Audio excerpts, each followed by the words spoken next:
മുല്ലപ്പെരിയാർ അണക്കെട്ട് പൊട്ടുമോ?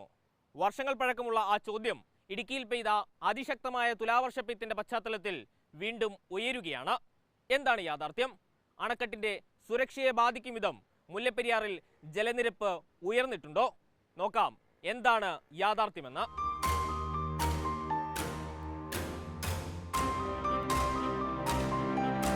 17-ാം തീയതി അർദ്ധരാത്രിയിൽ കുമളിയിൽ പെയ്ത അതിശക്തമായ മഴയാണ് കാര്യങ്ങൾ കീഴ്മേൽ മറിച്ചത്.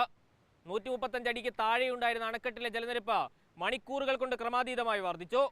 18-ന് പുലർച്ചെ 3 മണിക്ക് 136 അടി എന്ന റൂൾ കർവ് ജലനിരപ്പ് ലംഘിക്കുന്നു. അർദ്ധരാത്രിയിൽ അതിചടുലമായ നീക്കങ്ങൾ നടത്തി ഇടുക്കി ജില്ലാ ഭരണകൂടം. തമിഴ്നാട് ജലവിഭവ വകുപ്പിൽ നിന്ന് അണക്കെട്ട് തുറക്കാനുള്ള അനുമതി വാങ്ങുന്നു. പുലർച്ചെ 8 മണിക്ക് ആദ്യഘട്ടമെന്ന നിലയിൽ ഡാമിന്റെ 3 ഷട്ടറുകൾ ഉയർത്തി. എന്നിട്ടും ജലനിരപ്പ് നിയന്ത്രിക്കാനാകാതെ വന്നതോടെ ഘട്ടം ഘട്ടമായി മുല്ലപ്പെരിയാറിന്റെ 13 ഷട്ടറുകളും ഉയർത്തുകയായിരുന്നു.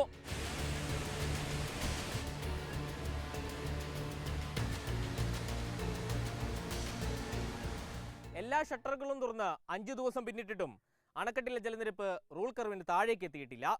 സെക്കൻഡിൽ 1655 ഘനയടി ജലമാണ് പുറത്തേക്ക് ഒഴുക്കുന്നത്.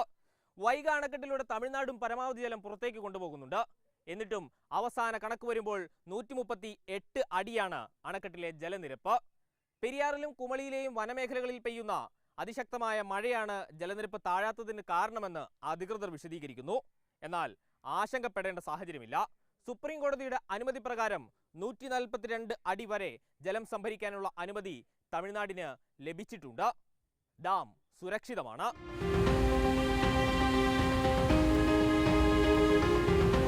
ഭയപ്പെടേണ്ടതില്ല. കണക്കുകൾ സൂചിപ്പിക്കുന്നത് അതാണ്. 130 വർഷം പഴക്കമുള്ള സുർക്കി മിശ്രിതം കൊണ്ട് പണിതെടുത്ത മുല്ലപ്പെരിയാർ എന്ന എഞ്ചിനീയറിംഗ് വിസ്മയം ഈ കാലവർഷത്തെയും കടന്നുപോകും. പക്ഷേ എത്ര വർഷങ്ങൾ എന്നതാണ് ചോദ്യം. ജിബിൻ തോമസിനൊപ്പം മുഹമ്മദ് ആഷിഖ്, മീഡിയ 1, ഇടുക്കി.